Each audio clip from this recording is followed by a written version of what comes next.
strelecké taktiky podľa španielského, holandského a švédskeho systému.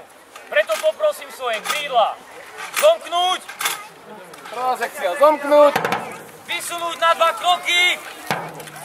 2 kroky vpred, skok. Raz, dva. Poď. Ľavo bok. 3 kroky vpred, skok. Raz, dva, ľavo bok. Rozostupil pravý.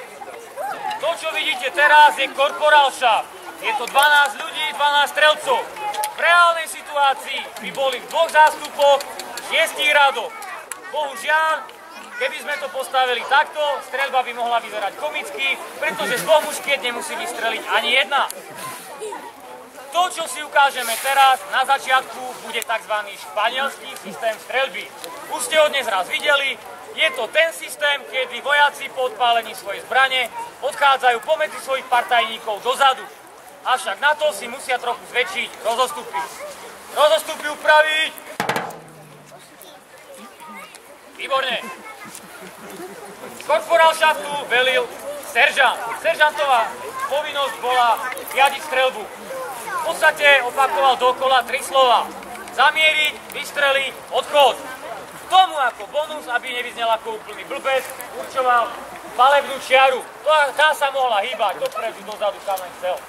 Respektíve kam potreboval. Momentálne budem seržanta simulovať ja a bude to vyzerať asi takto. Pripraviť. Zamieriť.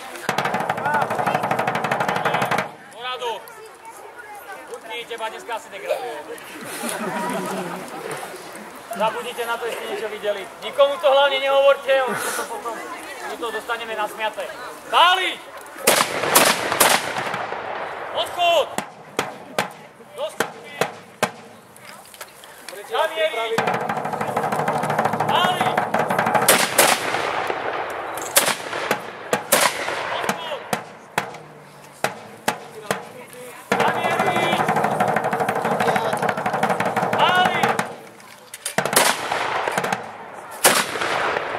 Odchod!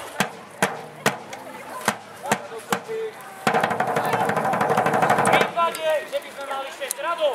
Tento predný rad už by mal nabité. Nemáme. Musíme čakať. V každom prípade takto nejako vyzeral španielský systém streľby. Vojaci boli na pomerne riedko, aby dokázali prichádzať pomedzi sebou. Potom však Španieli prišli do Holandska. A tam sa na to pozrel Moritz Nassauský a povedal, to je kravina. To nemá zmysel, tých strelcov je málo, ja ich trošku nahustím. A tým získal na rovnakú šírku španielského regimentu niekoľko viac pušiek v porovnaní s tou španielskou. Akurát vojaci boli tak na ústo, že nemohli prechádzať pomedzi seba a Moritz prišiel na to. Nemôžeme prechádzať, budeme obchádzať. Takže si to ukážeme teraz, ukážeme si to 2-krát, kvôli tomu, aby sme potom dostali svojich podôstojníkov späť na tie správne miesta. Takže poprosím, zúžiť rozostup. Hele. Budeme strieľať po holandsky. Nekľakáme. V podstate práca seržanta sa nemení. Zamieriť. Páliť. Odchod. Zamieriť. Páliť. Odchod.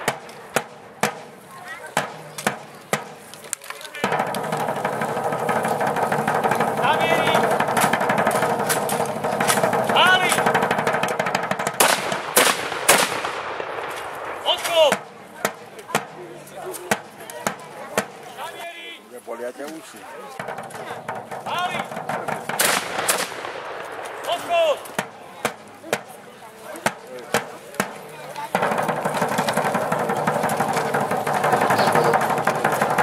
Zamieriť! Páliť! Odchod! Zamieriť!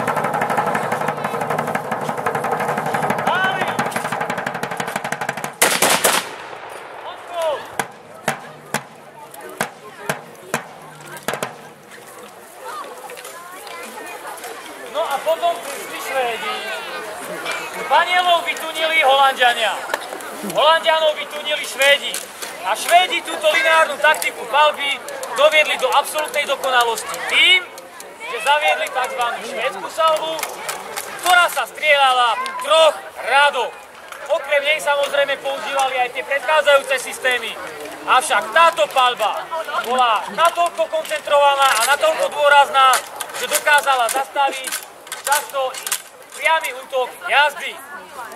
Skôr než to urobíme nasledovné. Regiment k pochodu pripraviť. Čelom vzad. Regiment. Čelom vzad. Pochod. Pochodom. Ahoj. Nastaviť. Čelom vzad.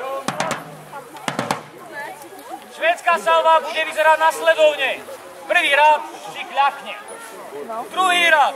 Áno, burky, teraz budeme kľakať. Budeme. Jo. Do medzery vľavo od neho sa strčí strelec z 2. radu. No a strelci z 3. radu sa natkajú na tých kľačiacich. Tak vznikne to, čomu sa hovorilo olovená stena. Efekt zaručený. Streľbe všetci pripraviť!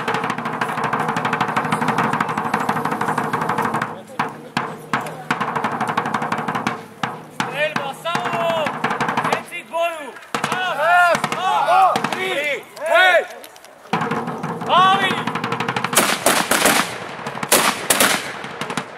Palbu končí, všetko späť! Krídla na miesto! Pravo bok! Pravo bok! 2 kroky vpred, skok! Raz, 2, 3. Pravo bok! Raz! Hej! Zazývali!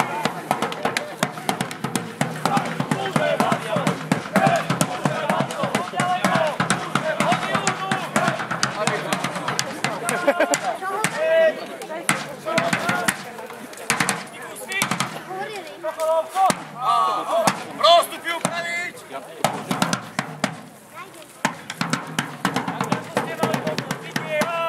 Vypálili sme všetko, čo nám ešte strieľa a potom sme do takto narušeného stredu poslali našich pikanierov.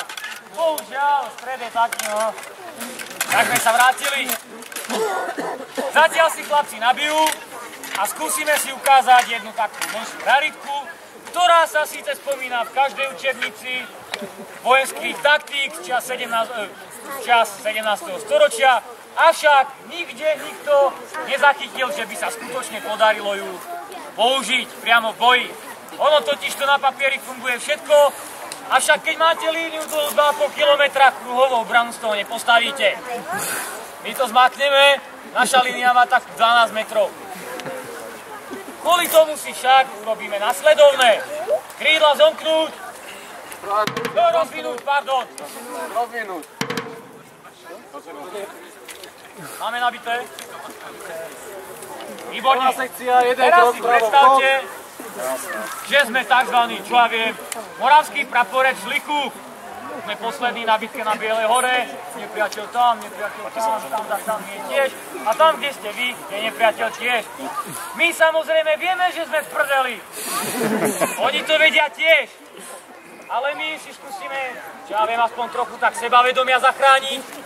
Tak urobíme tzv. Kruhovú obranu, ktorá sa zgrupuje okolo našej vlajky a keď už ju majú dostať, tak aspoň nech im narobíme nejakú škodu. Na to príde tzv. Povel karé. Nie karé ako karé, ale karé ako kruhová obrana. Tá naša bude trojuholníková. Regiment karé!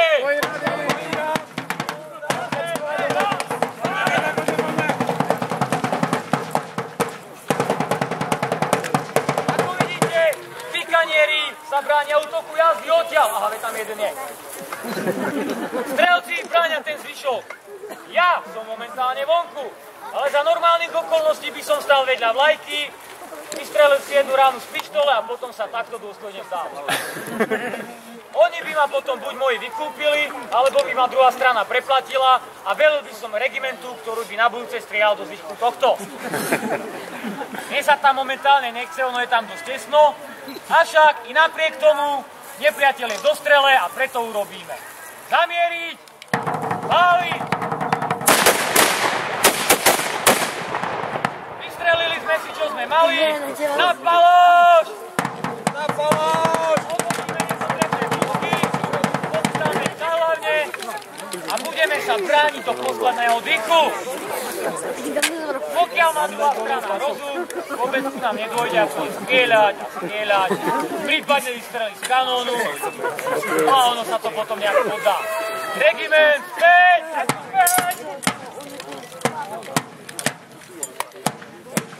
Krídla späť! Myslím, že ešte by sme pokazali.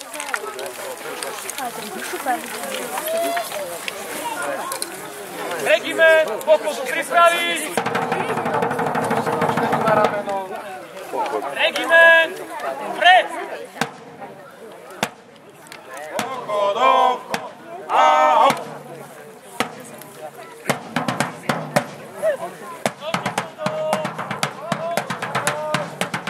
Vľavo zatočiť! Vľavo zatočiť!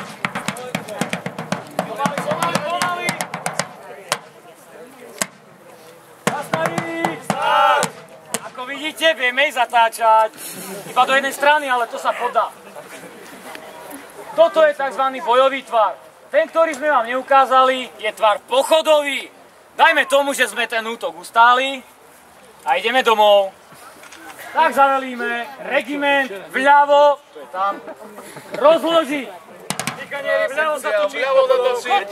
Vľavo zatočiť. Hop. Hop. Tak. Skvelé. No a teraz sme pripravení sa zbaliť a vyraziť. Avšak keď to urobíme, ešte taká jedna malá prkotina. Klobúky k pozdravu. Pred! Odchodom.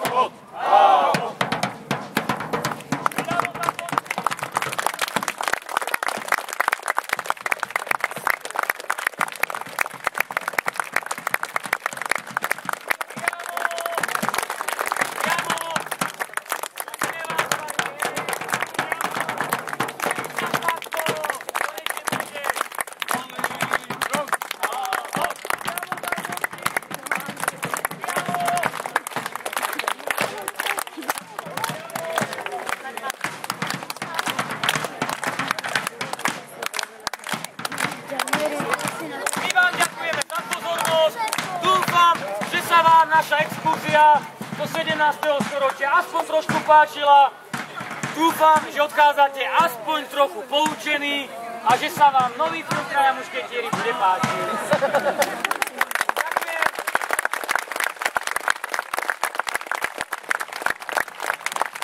V mene spoločnosti Diakasa sa s vami lúčim ja a verím, že sa tu stretneme. Myslím, že to bude 2.